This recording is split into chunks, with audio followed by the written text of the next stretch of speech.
This is Late Night Health.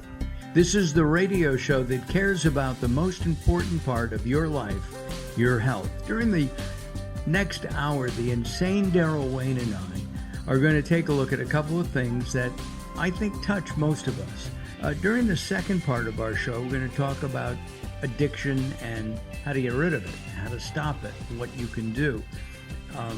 During the first part of our show, we're going to take a look at gray love, stories about dating and new relationships after 60. Now, I haven't been on a date in a number of years.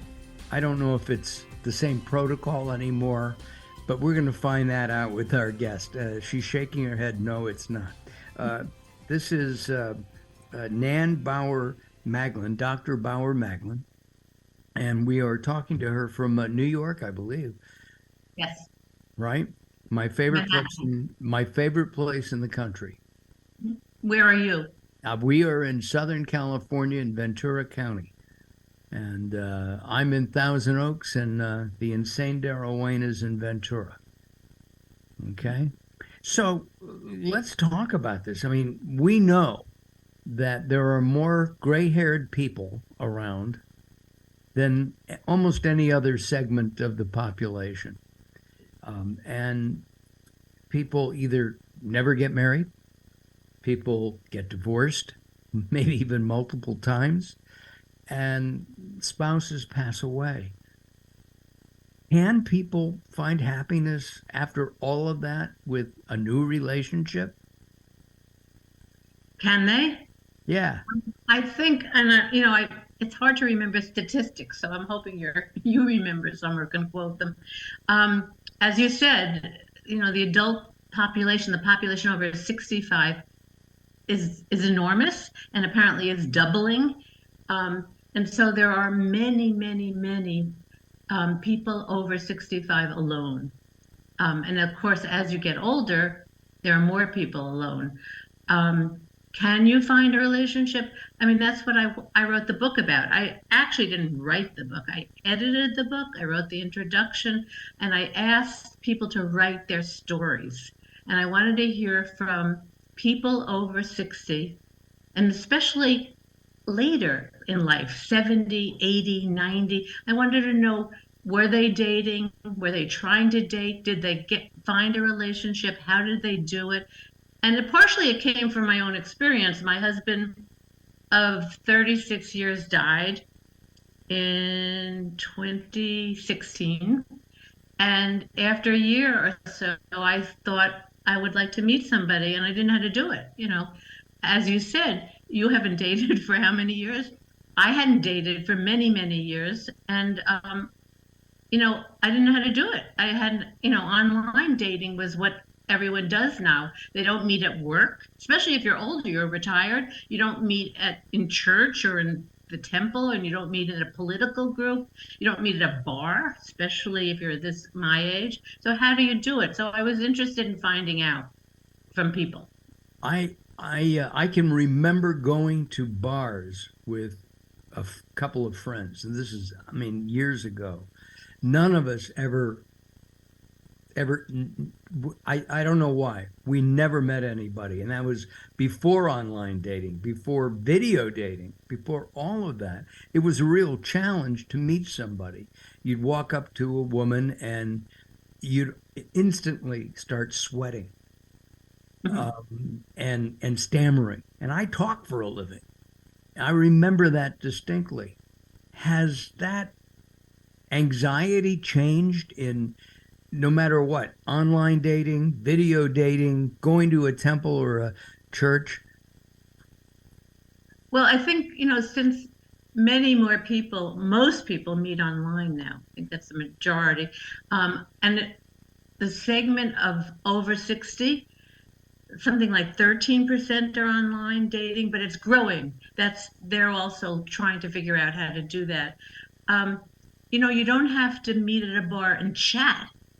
If you're like me, I'm a writer, so it's easier to meet online because you can text, you can email. And so it's in some ways, it's much more attractive for me, for people like me, I think.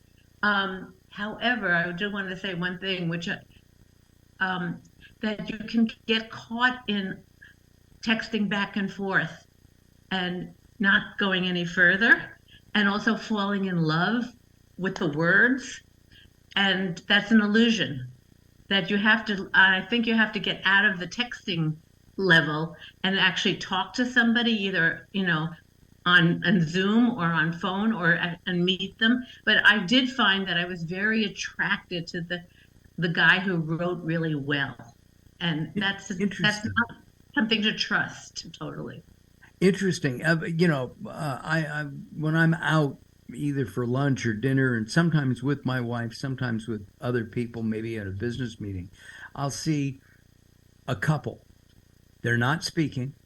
They're both picking up their phones. Usually they're younger, in their 20s, maybe their 30s. And I always want to know if they're texting each other, because I think that one of the downsides of technology is the fact that some people aren't talking, they're not communicating anymore. And the expression "no person is an island," I've updated that, I think holds true. We're social animals. And I'm not an expert like you are. I'm not. Yeah, I think also that there's a lot of burnout. There's some studies by, I think Matchmade did a study, and another singles report, that there's a lot of burnout about being online and trying to date online. And the book is divided into two parts. The first part is, and the whole book is 42 essays and personal stories. And the reason I do that is because there are a number of books about dating and about older dating, but they're like how-to books, and they don't give you the complicated, rich view of that. And so I ask people to write their experience, write their story. I want to hear the details, and the good, the emotions. Also, the other thing is, when I looked for books for over 60 about dating, most books that are out there, and this is a generalization, I might be wrong now, but most books thought that 50 was old, and that they didn't talk about what it means to be over 50. So my book covers from 60 to 94. Wow. So the oldest person in your book is 94, and I'm curious, as we're about to go into a break, are they still actively dating? She decided against it. Her trainer put her online, and and she tried. She's obviously very hardy, and she tried, but she said she'd much prefer the old-fashioned matchmaker. She thinks that will work, but she also realized, and I think there's someone 94, she's 94, and someone in their 80s, and they both said that, and that they could tell that no one was interested in someone so old. And that's a problem for everybody, but for older women especially. I think of Fiddler on the Roof and the Yes. matchmaker make me a match song, and at one point I guess it was very, very common in cultures.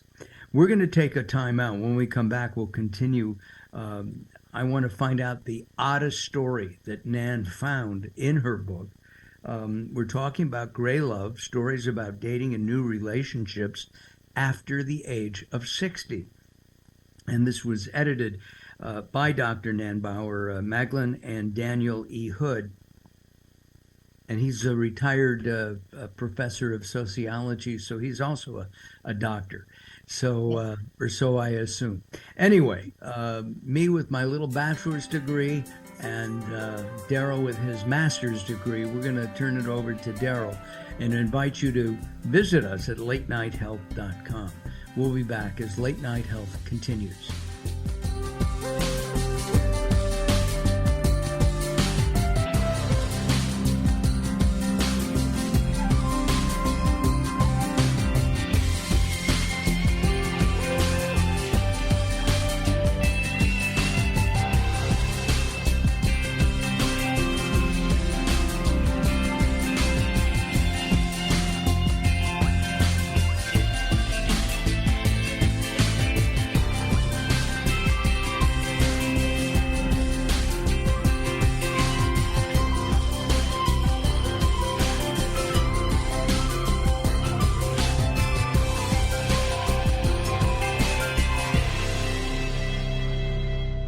Recently, I met Jacqueline from Bright here in Los Angeles. She gave me a hearing exam and then showed me how to hear again with the new Signia Pure Series hearing aids, and she can give you your life back too.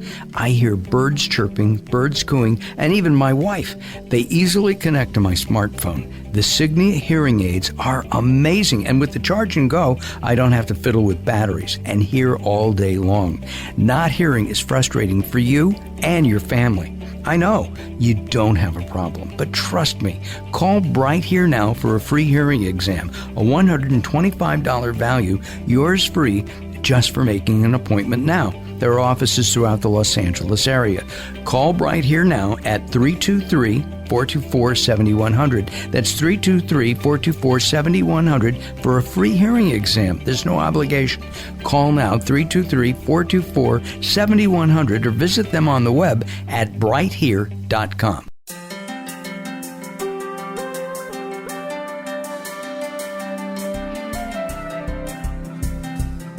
Late Night Health is proud of our partnership with the EBC, the Evolutionary Business Council.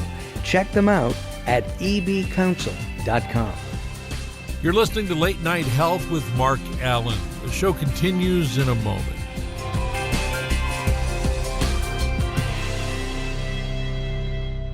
If you're listening to Late Night Health right now, you're part of the growing target of baby boomers we're serving. Hi, I'm Daryl Wayne, producer of Late Night Health, inviting you to join the Late Night Health family. If you have any business targeting the growing boomer market, Late Night Health is the ideal advertising vehicle for you. From vitamins to insurance, alternative health to Western-style medicine, Late Night Health caters to the growing population of those over 40 years old. This vibrant demographic has expendable income to fight aging, purchase travel, take care of aging parents, or just have fun. Find out about the advertising opportunities with Late Night Health. Call us at 805-391-0308. That's 805-391-0308, or email us at info@latenighthealth.com. That's info@latenighthealth.com. Join Late Night Health as we empower people to take charge of their own health care. Call now at 805-391-0308. That's 805-391-0308. Sometimes it's not what you say, it's how you say it. Words are a critical aspect of success. How you get your point across is a crucial part of what makes anything sell. So do it right and hire a writer. Whether it's articles, blog posts, technical writings, website content, product descriptions, or ghostwriting anything from a novel to a nonfiction book about your navel, contact Servet Hassan. If you want it to sell, write it right. Email Servet at servet@servethassan.com.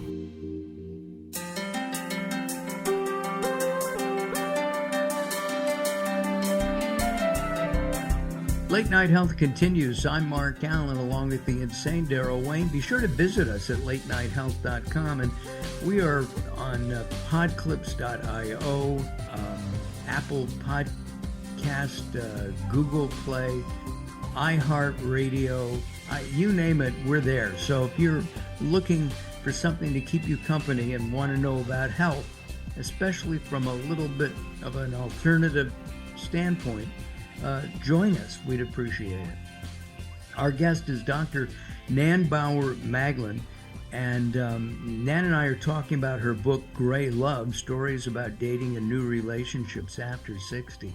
I had a conversation with my two kids not long ago, and I said, you know, if Mom and I either divorced or one of us passed, would you want us to date? They were split. Any thoughts on that? Well, I think it differs, you know, so as your each child has a different reaction. However, I do think when you're talking about younger people, divorced and remarrying, and with younger children, it's much more complicated. But I'm writing about people who are 60 to 90. Most of the children are totally out of the home, you know, have their own children. And it's not an issue because you're not trying, when you're dating, when you're that age, you're not trying to reformulate or connect to family. In fact, one of the great parts of older dating, gray dating, is that you don't have family. You don't have to have kids involved in your life. And there, One person in the book, only one, wrote about her children, and they did not want to meet the guy she was dating, and they knew the guy and they liked the guy, and they still didn't want to meet him. They changed, but I think it was because she dated like almost less than a year after the partner died, and so it was upsetting to them. But I find that most people want their older parents to have someone who cares about them and might take care of them. So they're pleased if you can connect. And most people, don't. If you'll read the book and you'll see that for most of the people, it's hard to find somebody that you can meet and care and connect with. What would you say is the oddest story in the book? It's hard. There's lots of them. Or maybe interesting as opposed to odd. Can I say one or two of them? One person, two people use matchmakers. And one person, and I had never heard of this, hired a matchmaker who took it over completely, answered all her emails, Oh my. wrote to the guy after, thoroughly getting to know her and having her write her thoughts about things. She totally took over and wrote to the guys and got them interested in her. And only at some point later on did she let Isabel take over. And what? Isabel is with somebody for now 5 years, and it worked. Oh my. But yeah, so I don't know if most matchmakers do that thoroughly, but it costs a lot. Obviously, you have to have money. Yeah. I'm thinking when you said that, I was thinking of Cyrano. The story of Cyrano, and of course Cyrano writing all those letters, he fell in love with the woman, right? Right. But I wonder if that we got to find out if that happens. Another person used a matchmaker, but it was really just to help her think about herself and what she wants. And she felt the matchmaker really helped her clarify things. The matchmaker didn't interfere like this one that I told you about. Do you want to know other odd ones or not? Yeah, I do. Well, this isn't odd, but there's the majority of people writing the book are women, but I have like about 10 men writing. And several of them said they weren't interested in meeting women and finding partners, especially one, which was very moving. He said he's still married to his wife who died, and he was not interested in replacing her. And he would go out with people, he'd make friends, but he did not want to replace her. I thought it was very interesting because men, I had just assumed, would jump pretty quickly into a relationship, and maybe that's just the kind of people who wrote, and they don't represent the majority of men. But I thought that was very interesting. Yeah, I have two quick stories. A friend of mine, his wife had passed, and he ended up being with somebody that was a friend of both his wife and himself, and who was alone.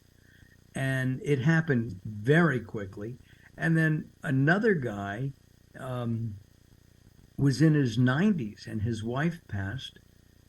And within a year, he had a companion.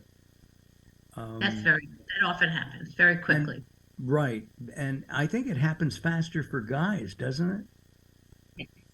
Well, yes, because guys have a much wider range. They can date younger people, younger women, and there are many more women out there. But the other thing to note in this is that for Gray Love, one of the big questions is, do you want to meet somebody who's old and therefore could be sick and therefore you have to take care of? That's true for men and women, but more for women, the question. That's a big question in the book. One of the things that I think we have to talk about is the three-letter word, sex. Sex over 60. Guys are programmed more than women, I think. And I in talking with people in the gay community as well as the straight community. Men are wired to look and see, hey, she's hot. She's not hot. He's hot. He's not hot. But as we age, we get a little bit more wrinkles. We get a little bit bigger tummies. We sag in different places, and it's just not as pretty as it used to be. Is that a detriment? And is that why guys in their 60s might date somebody or try to date somebody in their 40s? And of course, we're going to leave money out of this that has nothing whatsoever to do with it. Well, many of the women write about being self-conscious, about being old, and you have to present yourself online, and they wondered. They said, "What should I wear? How should I look?" So they're very self-conscious about it. And a number of the men who advertise, I quote some of the, advertisements saying they want beautiful young women. So that sort of doesn't allow much for us older women. But let me just say something really positive. Several of the people writing said they've had the best sex of their life. And I think it is because, again, that you don't have children, you don't have work, you don't have financial issues, and you can really just be in the relationship. And if the man is sensitive, you have time to just explore sexuality, and it doesn't have to be traditional sexual, positions. You can really enjoy yourself. I was really excited about the positive sexual message in the book. And just cuddling. Yeah. Totally. I think is okay. I like romantic comedies. I don't watch horror films. So now you know where I'm coming from. What's next for Nan personally? Real quick. We only have less than a minute. I've edited 9 books, and I edit things that really influence me, that I'm worried about. I don't have any other issue right at the moment. So I don't know. I'd love to help somebody edit, but I don't think I have a book in me anymore. I got it. Nan, the book is terrific. There's some great stories in here. Stories about dating and new relationships after 60. It's Gray Love, and it's on Rutgers University Press, even though you taught in New York. So just across the river or something. Right.